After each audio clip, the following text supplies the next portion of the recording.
돌파력을 얻게 하시는 하나님이란 제목으로 하나님 말씀 함께 나누길 원합니다. 주님이 인도하시는 길은 두 가지 길입니다. 피할 길은 피해가는 길, 뚫을 길은 뚫어내는 길입니다. 모든 길이 피해가는 길이 아닙니다. 그렇다고 모든 길이 뚫어내는 길도 아닙니다. 주님께서는 어떤 길은 피해가도록 하시고 어떤 길은 뚫어내도록 하십니다. 오늘은 주님이 인도하시는 이 두 길 중에 하나의 길, 즉 뚫어내는 길을 살펴보도록 하겠습니다. 먼저 그 시작에 해당하는 사사기 6장 11절 우리 한번 보도록 할까요? 사사기 6장 11절 말씀 혹시 되어 있나요? 안 되어 있나요? 추가 본문을 네. 제가 읽겠습니다. 들으시면 될 것 같습니다. 여호와의 천사가 아비에셀 사람 요아스의 땅인 오브라에 와서 떡갈나무 밑에 앉았습니다.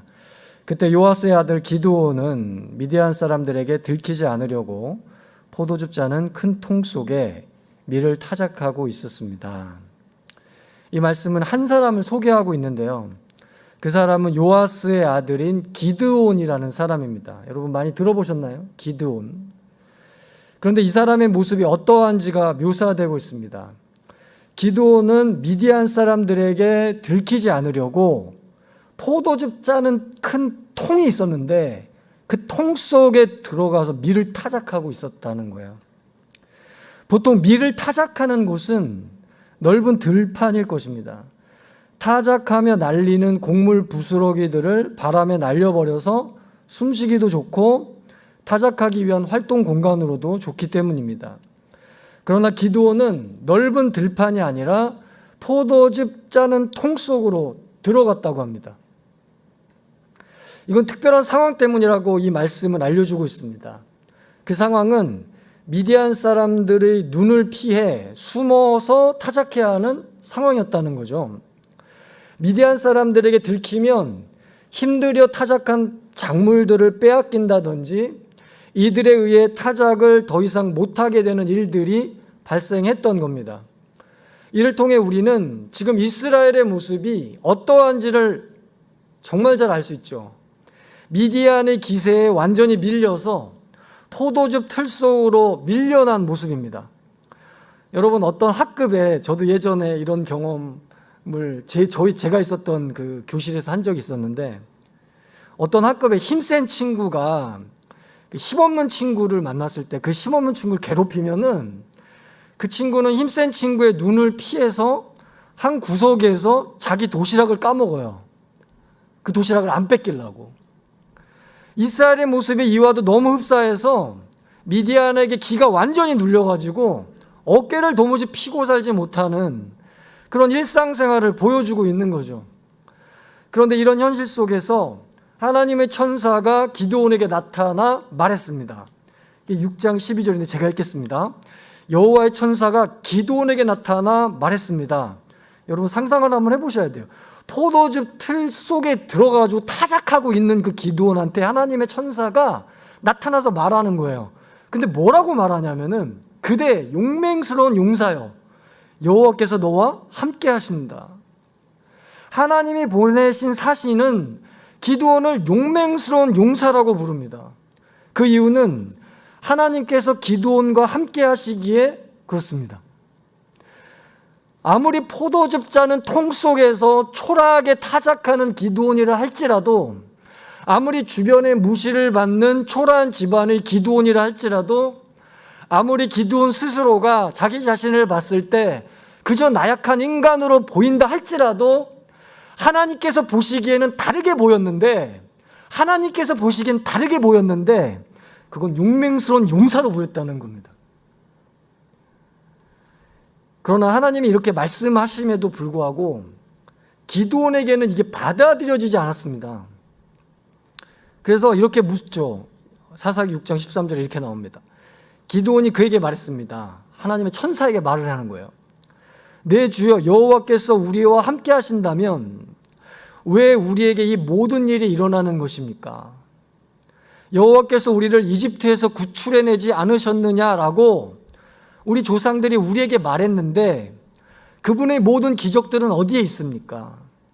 지금 여호와께서 우리를 버리고 미디안 사람들이 손에 우리를 넘기셨습니다. 이게 기드온의 대답이에요. 기드온이 하나님의 천사에게 물은 건 하나였어요. 어찌 하나님이 함께 하신다면 우리에게 이런 일이 일어나는 것입니까? 그리고 기드온은 이 질문에 스스로가 대답을 합니다. 스스로가. 하나님의 대답을 들려주시지도 않았는데 스스로 그냥 대답을 해요. 지금 하나님께서 우리를 버리고 미디안 사람들이 손에 우리를 넘기셨습니다. 자신이 하나님에게 묻고 하나님에게 물었으면 하나님의 대답을 들려주실 때까지 기다려야 되잖아요. 근데 자기가 하나님에게 묻고 자기가 자신한테 대답을 해요. 하나님이 함께 하신다면 우리에게 이런 일이 일어날 수 있겠는가? 고로 하나님이 우리를 버려서 미디안 사람들의 손에 우리가 넘겨졌다. 지금 기드온이 겪는 현실과 상황만 본다면 이렇게밖에는 답을 내릴 수 없다는 말이겠죠. 사람은 상황적 존재이고 그 상황 속에서 그 상황 너머를 도저히 내다볼 수 없는 이 제한적인 존재임을 기드온을 통해서 너무 잘 보여주고 있습니다. 사랑하는 여러분, 코로나 상황 속에서 코로나 너머를 내다볼 수 있겠어요? 불합격 상황 속에서 불합격 너머를 내다볼 수 있겠습니까? 절망적 상황 속에서 절망 너머를 내다볼 수 있다고요? 그런 사람이 존재합니까? 그런 인간이 존재해요? 그건 절망을 모르는 사람들이죠. 여러분, 절망에 빠지면요, 절망 너머가 안 보이는 게 절망이에요. 절망에 보신 분들은 이게 뭔지 아시죠? 그 너머가 안 보여요. 절망에 빠지면 절대로 보이지 않습니다. 그게 절망이에요. 만약에 그 너머가 보인다면 그건 절망이 아니에요. 그 너머가 보이질 않습니다. 절망에 빠지면 그렇게 제한이 돼버려요.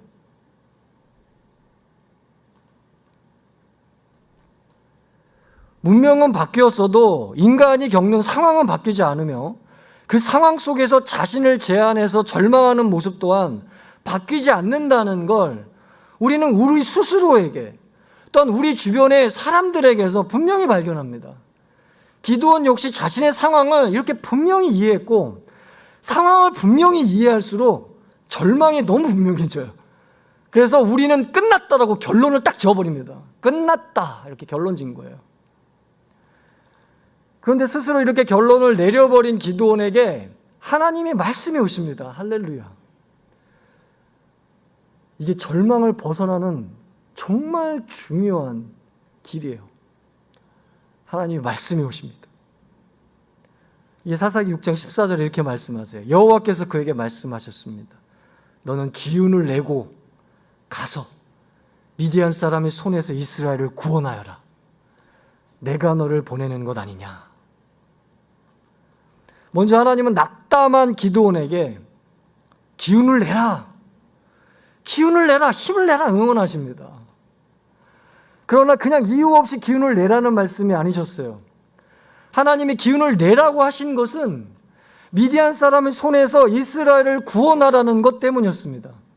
이 사명을 감당하려면 무엇보다도 먼저 기운을 내야 하기 때문입니다. 여러분, 기운을 내시길 바랍니다. 힘을 내시길 바랍니다. 하나님께서 여러분에게 맡기신 사명이 있기 때문에 그 사명 감당하려면 힘을 내야 돼요. 일단 기운을 내야 돼요. 기가 꺾여서는 이 사명을 감당할 수 없고 낙심으로는 이 사명을 감당할 수 없기에 하나님은 기운을 내고 힘을 내라고 말씀하십니다. 그런데 그 다음에 놀라운 말씀을 하세요. 내가 너를 보내는 것이 아니냐. 하나님이 기드온을 보내신다는 말씀이죠. 즉 완전히 수세에 몰린 이스라엘의 상황을 기드온을 보내셔서 뚫어내도록 하신다는 거예요. 할렐루야. 하나님은 기드온으로 하여금 지금의 상황을 피해가게 하시는 것이 아니라 구원, 즉 뚫어낼 수 있는 돌파력을 갖게 하신다고 약속하고 계십니다.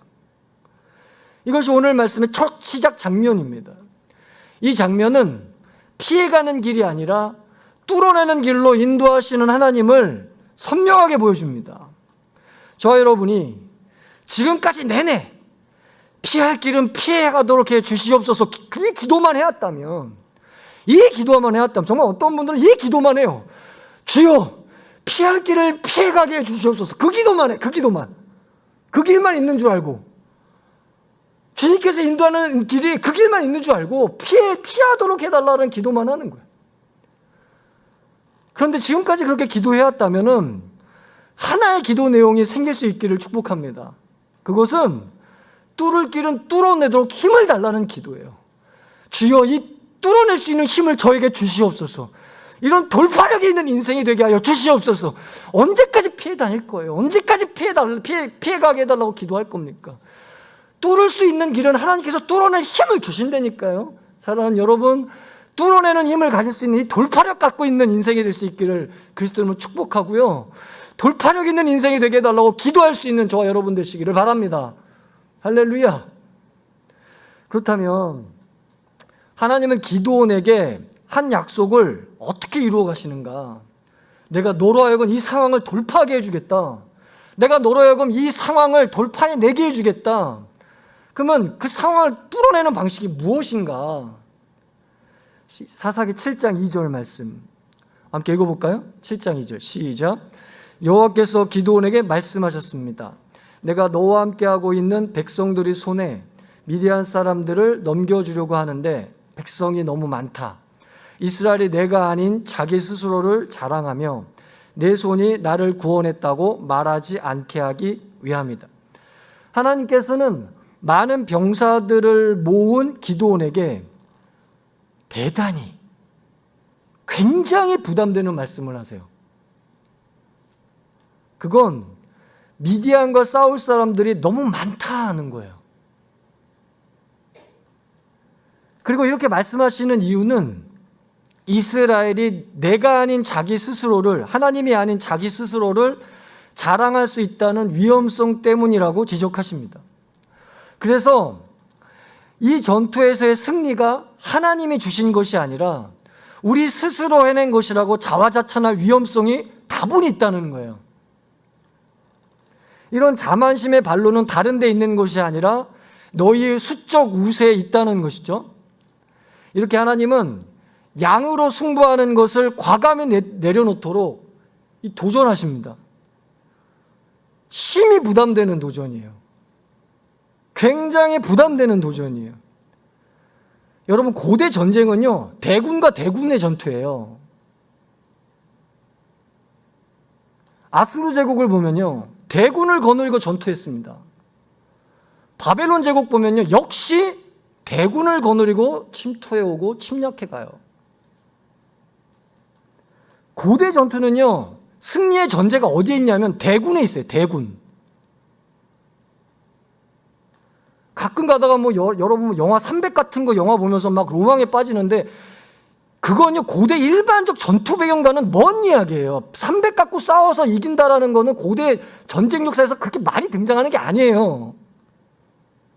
고대 전투 배경은 무조건 대군이 승리의 전제입니다. 그런데 하나님은 당시의 일반적 전투와는 완전 다른 말씀을 하시는 거예요. 대군을 포기하라. 양적인 수를 포기하라. 그리고 어떤 대안을 제시하는가? 사사기 7장 7절 말씀이죠. 함께 읽어볼까요? 7장 7절. 네, 함께 읽겠습니다. 시작. 여호와께서 기드온에게 말씀하셨습니다. 물을 핥아 먹는 사람 300명으로 내가 너희를 구원하고 미디안 사람들을 네 손에 넘겨주겠다. 다른 모든 백성들은 각각 자기 사는 곳으로 돌려보내라. 하나님께서 기드온에게 말씀하시는 내용은 가히 충격적이었습니다. 32,000명의 대군 중에서 31,700명을 돌려보내고 그 중에 300명으로 승리의 기세를 잡겠다는 거예요. 기드온이 끌어모은 군사에 이 32,000명을 끌어모았는데 그 중에 300명은 0.94%예요. 0.94%에 해당하는 숫자입니다. 0.94%도 안 돼요.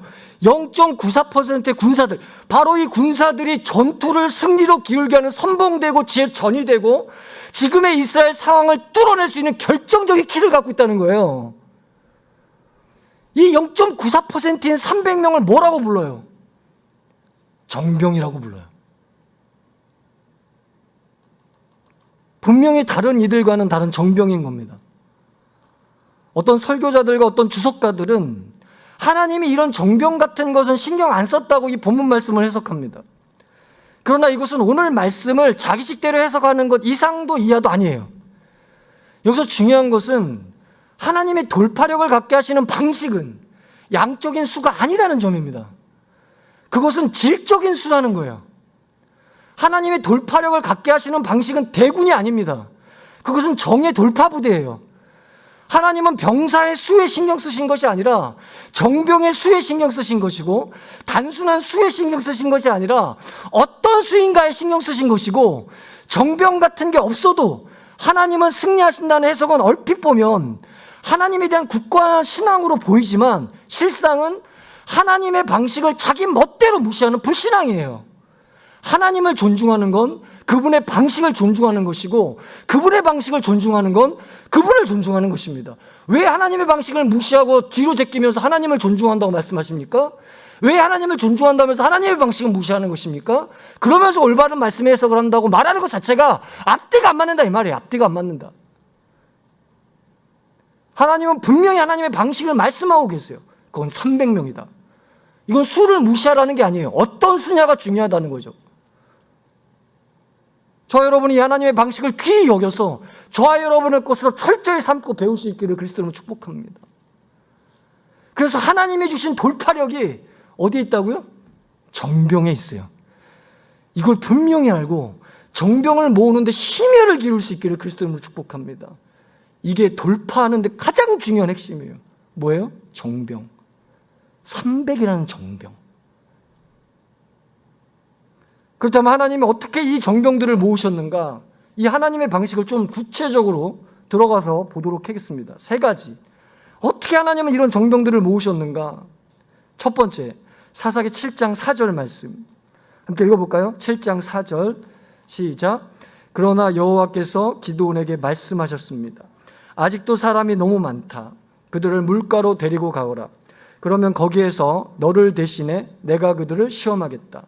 내가 이 사람은 너와 함께 갈 것이다 라고 내게 말하면 그가 너와 함께 갈 것이요, 내가 이 사람은 너와 함께 가지 않을 것이다 라고 내게 말하는 사람은 가지 않을 것이다. 하나님은 기드온에게 말씀하셨습니다. 아직도 사람이 너무 많다. 기드온이 보기에 32,000명 중에 22,000명 돌려보냈어요. 22,000명. 그 중에 1만 명 남았어요. 1만 명. 그러니까 이 정도면 될 거라고 보였거든요. 22,000명을 보냈는데, 돌려보냈는데 32,000명을 어떻게 끌어모았는데 그 중에 22,000을 돌려보냈단 말이죠. 1만 명 남았어요. 1만 명. 그럼 이 정도면 됐다라고 생각했거든요. 근데 하나님 보시기에 아직도 너무 많대요. 아직도. 그리고 하나님이 하시는 말씀은 그들을 물가로 데리고 가라는 거예요. 왜인가? 왜 이 1만 명을 물가로 데리고 가라고 하시는가? 그 다음에 이렇게 말씀하십니다. 거기에서 너를 대신해 내가 그들을 시험하겠다는 거예요.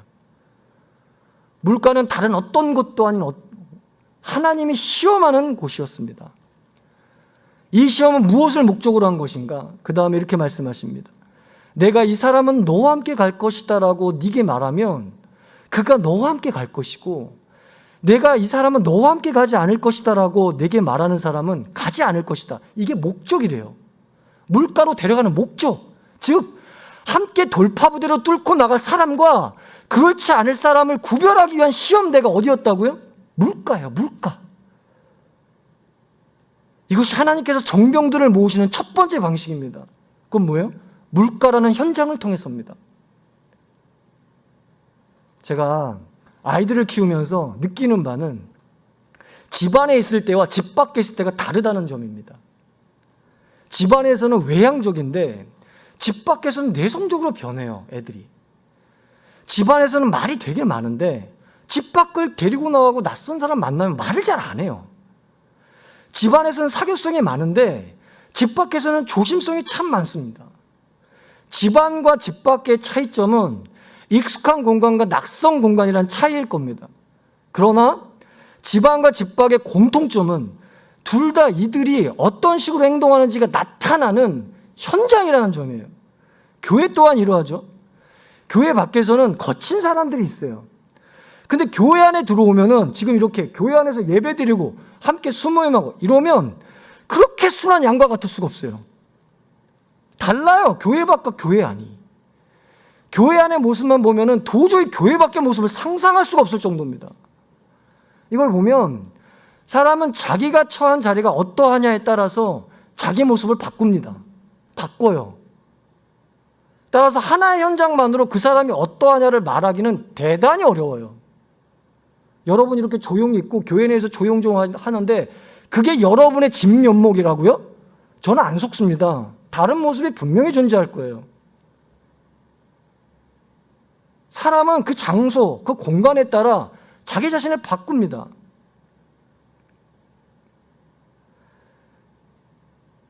따라서 하나님의 현장만으로 이 사람이 어떠냐고 말하기가 어렵기 때문에 물가와 같은 현장, 이 낯선 현장, 이 낯선 상황이 필요합니다.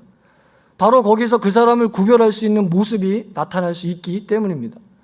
하나님은 이 물가를 통해 정병을 모으셨습니다. 저희 청년부에서 9월부터 시작되는 말씀반 훈련이 있어요. 이거는 정확히 물가예요, 물가. 물가와 같은 현장입니다. 이 현장을 통해 하나님은 하나님의 돌파부대를 모으실 거예요. 그리고 저희 청년부로 하여금 돌파력을 갖게 하실 것입니다. 현장을 통해 정병을 얻게 되어서 돌파력을 갖게 되는 청년부가 되도록 함께 기도할 수 있기를 축복합니다. 정병을 모으시는 하나님의 첫 번째 방법 뭐예요? 물가라는 현장을 통해서다. 두 번째, 사사기 7장 5절 함께 읽어볼까요? 7장 5절 함께 읽겠습니다. 시작.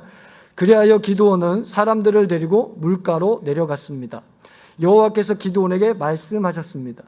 개처럼 물을 혀로 핥아먹는 사람과 물을 마시기 위해서 무릎을 꿇고 엎드리는 사람 모두를 따로 세워라.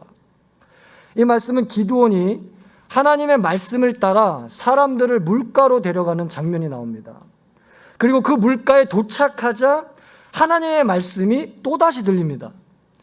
이걸 보면 하나님은 모든 걸 다 말씀해 주시는 분은 아니라는 거예요. 그때마다 꼭 필요한 말씀을 하시면서 기드온을 인도해 주십니다. 물가로 데려가야 할 때는 물가로 데려가라고 말씀하시고 물가에 도착했을 때는 또 다른 말씀을 해주시는 거죠. 우리에게 모든 걸 다 말씀해 주시진 않아요. 그러나 그때 정확하게 말씀해 주십니다. 그 말씀은 무엇이었을까? 물가에 도착하자 하나님께서 주신 말씀은 무엇이었을까? 개처럼 물을 혀로 핥아먹는 사람과 물을 마시기 위해서 무릎을 꿇고 엎드리는 사람 모두를 따로 세워라. 이것이 물가에 도착하자 해주신 말씀이었습니다. 여기서 중요한 것은 하나님께서 추상적으로 말씀하시지 않았다는 점입니다. 그 반대로 하나님은 구체적으로 말씀하셨습니다. 개처럼 물을 혀로 핥아먹는 사람이라고, 개처럼 물을 혀로 핥아먹는 사람이라고 매우 구체적인 모습을 묘사해 주셨고, 또한 물을 마시기에 무릎을 꿇고 엎드리는 사람이라고 매우 구체적인 모습을 묘사해 주셨다는 거죠. 질문은 왜 기드온에게 이렇게도 구체적으로 사람들의 모습을 그려주시면서 묘사해 주셨느냐는 거예요. 딱 한 가지죠. 이래야 관찰이 가능하기 때문에 그래요. 구체적이지 않으면 절대로 관찰 못합니다. 어떤 사람과 함께 할 것이고 어떤 사람과 함께 하지 못하게 될 것인지에 관해 구체적인 묘사와 그림이 없으면 어떤 사람인지 알고 따로 세울 거고 어떤 사람인지 알고 구별할 거예요. 검은색 옷을 입은 사람과 흰색 옷을 입은 사람이라고 할 때라야 검은색 옷은 이쪽이고 흰색 옷은 저쪽이라고 세울 수 있듯이 핥아먹는 사람과 무릎 꿇는 사람이라고 할 때라야 핥아먹는 사람은 이쪽이고 무릎 꿇는 사람은 저쪽이라고 세울 수 있습니다. 따라서 기드온은 이 하나님의 구체적인 말씀에 따라, 여러분 하나님 말씀은 절대로 추상적인 둥구름 잡기식의 말씀이 아니에요. 대단한 착각이에요. 하나님의 말씀을 그렇게 생각하시는 거예요. 하나님은 말씀하실 때 구체적으로 말씀하세요. 구체적으로 말씀하신다는 거예요. 기드온은 이 하나님의 구체적인 말씀에 따라 1만 명이나 되는 사람들을 하나하나 관찰하기 시작했습니다. 그래서 핥아먹는 사람들과 무릎 꿇는 사람들을 구별해서 따로 세웠습니다. 이게 하나님의 정병을 모으시는 두 번째 방식입니다. 그건 관찰을 통해서라는 거예요. 사랑하는 여러분, 어떤 질적인 것들을 모으는 데는요, 반드시 관찰을 요합니다. 수많은 강의들이 있다고 칩시다. 그 모든 강의들이 질적으로 다 좋은 강의들일까요? 아닙니다. 어떤 강의들은 형편없는 강의들이 있고, 어떤 강의들은 어설픈 강의들이 있고, 어떤 강의들은 제대로 된 강의들이 있습니다. 수많은 기획서들이 있다고 했을 때 그 모든 기획서들이 질적으로 좋은 것일까? 아니죠. 어떤 기획서들은 매우 조잡한 기획서들이고, 어떤 기획서들은 끝까지 기획력을 끌고 가지 못하는 그런 기획서들이고, 어떤 기획서들은 기승전결이 잘 이루어져 있는 기획서들입니다. 수많은 책들이 출판되는데 그 책들이 모두 양서라고 보장할 수 있을까요? 아니죠. 어떤 책들은 왜 이런 책을 출판했나 싶은 책들이 있고, 어떤 책들은 목차만 좋다만 책들이 있고, 어떤 책들은 목차에 따른 내용이 알찬 책들이 분명히 있습니다. 이것은 결국 그 사람으로 귀결됩니다. 왜 강의가 그러할까? 그 강의를 하는 사람이 그러하게 그렇습니다. 왜 기획서들이 그러할까? 그 기획서를 작성한 사람이 그러하게 그렇습니다. 왜 책들이 그러할까? 그 책을 저술한 사람이 그러하게 그렇습니다. 따라서 질적인 차이들은 단순한 결과물들의 차이가 아니라 그 결과물을 내는 사람들의 차이인 거죠. 그러므로 결과물을 내기 위해서는 무엇이 필요한가? 좋은 결과물을 볼 수 있는 관찰보다 그 좋은 결과물을 낼 수 있는 사람에 대한 관찰이 정말 중요하다는 거예요. 이러한 자연적 질서로 인해서 하나님은 정병을 모으기 위한 관찰을 기드온에게 말씀하셨어요. 너는 두 눈을 똑바로 뜨고 관찰을 하라. 핥아먹는 사람이 어떤 사람인지, 무릎 꿇는 사람이 어떤 사람인지 두 눈을 똑바로 뜨고 관찰하라. 그리고 따로 세워라. 청년부의 말씀반은 이런 관찰을 해보는 현장입니다. 매주 응답지를 통해, 3번의 시험을 통해, 그리고 말씀 일기를 통해 그 한 사람 한 사람이 잘 자라나고 있는지를 관찰하는 현장이 될 것입니다. 이런 관찰을 통해 정병을 얻게 되고 돌파력을 갖게 되는 청년부가 될 거를 믿습니다. 이걸 위해서 함께 기도하기를 바랍니다. 이걸 기대하며 하나님께 예수님의 이름으로 기도하기를 바랍니다. 이게 두 번째라는 거예요. 관찰을 통해. 마지막 세 번째, 사사기 7장 7절 말씀 함께 읽어볼까요? 사사기 7장 7절입니다. 함께 읽겠습니다. 시작. 여호와께서 기드온에게 말씀하셨습니다. 물을 핥아먹는 사람 300명으로 내가 너희를 구원하고 미디안 사람들을 내 손에 넘겨주겠다. 다른 모든 백성들은 각각 자기가 사는 곳으로 돌려보내라. 하나님께서 기드온에게 말씀하십니다. 물을 핥아먹은 사람은 300명이 돌파부대다. 이게 돌파부대다. 다른 모든 백성들은 자기 사는 곳으로 돌려보내도록 하라. 이건 누구에게 기회를 주라는 거죠? 물을 핥아먹은 사람에게 기회를 주라는 거죠. 그러면 다른 사람들은 어떻게 되나요? 다른 사람들에게는 정말 아쉽지만 이 기회가 주어질 수 없다는 것입니다. 그래서 돌려보내라는 거예요. 아무리 싸우고 싶었어도 이번 싸움에서는 정병으로 참전할 수 없다는 겁니다. 이게 하나님의 말씀인데요. 기드온이 어떻게 했나요? 사사기 7장 8절 말씀 함께 읽어볼까요? 시작. 그리하여 기드온은 300명만 남기고 다른 모든 이스라엘 사람들은 각각 자기의 집으로 돌려보냈습니다. 그들은 돌아간 백성들의 식량과 나팔을 손에 들었습니다. 미디안 군대는 기드온이 있는 평원 아래쪽에 있었습니다. 기드온이 어떻게 했다고 하죠? 300명만 남기고 실제로 다른 모든 이스라엘 사람들을 자기 집으로 돌려보냈다고 합니다. 물을 핥아먹은 300명에게 어떻게 한 거죠? 하나님 말씀대로 정병으로 참여할 기회를 준 거예요. 그리고 다른 사람들에게는 그 기회가 가지 못했다는 것입니다. 이것을 보면 모든 사람들에게 기회가 가는 건 아니죠. 어떤 사람들은 300명의 정병으로 참여할 기회를 얻게 되지만 그 외의 많은 사람들은 정병으로 참여하고 싶어도 참여할 기회를 못 얻었습니다. 하나님께서 기드온에게 물을 핥아먹는 사람과 무릎 꿇고 마시는 사람을 관찰하게 하신 것도 바로 이 하나 때문이었습니다. 그것은 기회를 주는 거예요. 기회를 주는 거예요. 기드온 마음대로 므낫세 지파 사람들에게 특혜를 주는 것이 아니고 또 어떤 지파 가문의 청탁을 받아서 그 가문의 자제들에게 기회를 주는 것이 아니라 이런 족벌주의가 아니라 하나님이 말씀해 주신 기준과 관찰에 따라 통과가 되면 그냥 기회를 주는 거예요. 통과 못하면 기회는 주어지지 않는 거예요. 족벌주의 따위를 여기에 적용하지 말라 이 말이에요. 이것이 하나님이 정병을 모시는 마지막 세 번째 방식입니다. 너무나 중요한 방식이에요. 끝까지 중요한 방식이에요. 그건 뭐예요? 기회를 통해서예요. opportunity. 이 기회를 통해서요. 하나님은 정병을 이 기회를 줌으로 얻게 하십니다. 할렐루야. 오늘날 우리가 정의로움을 많이 얘기해요. 정의로움, 저스티스. 질문 한번 던질게요. 정의가 뭐예요? 정의롭다는 게 뭡니까? 네? 아우구스티누스가 이에 대해서 로마인들이 그리스도인들을 불의하다고 비난했을 때 이에 반박하는 글을 신국론에 이렇게 썼습니다. 정의가 없는 국가는 도적대요 강도무리일 뿐이다. 정의란 무엇이냐?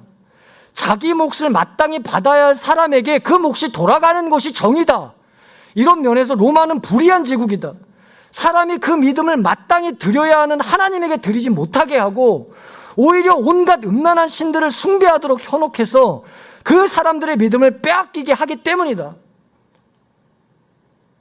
이 이야기를 기회에 적용해 보자면 정의롭다는 게 무엇입니까? 그건 기회를 마땅히 얻어야 하는 사람에게 그 기회가 가는 것, 이게 정의예요. 이게 정의로운 거예요. 오늘 말씀과 같이 물을 핥아 먹은 사람에게 정병의 기회가 주어져야지, 무릎을 꿇고 마신 자가 어떤 다른 이유 때문에 정병의 기회를 얻게 된다면 그건 결코 정의로운 것이 아니고 이건 오히려 대단히 불의한 처사라고 할 수 있습니다. 만일 이런 불의함이 결정적인 전투를 앞에 두고 기드온 부대에 있었다면 이 싸움은 보나마나 패하는 거예요. 보나마나 패해요. 이길 수 없는 싸움을 이긴다고 하는 것과 같은 거죠. 싸움을 이기는 건 불의한 길이 아닌 정의로운 길, 즉 물을 핥아먹는 사람에게 정병의 기회를 주고 무릎 꿇고 마신 자는 집으로 돌려보내는 데 있기 때문입니다. 할렐루야. 이런 정의로운 세상을 만드는 데 쓰임받는 공동체가 되기를 그리스도로 축복합니다. 불의한 거 보면 불의한 거 그대로 따라하죠. 세상은 다 그런 거라고 그대로 따라하죠.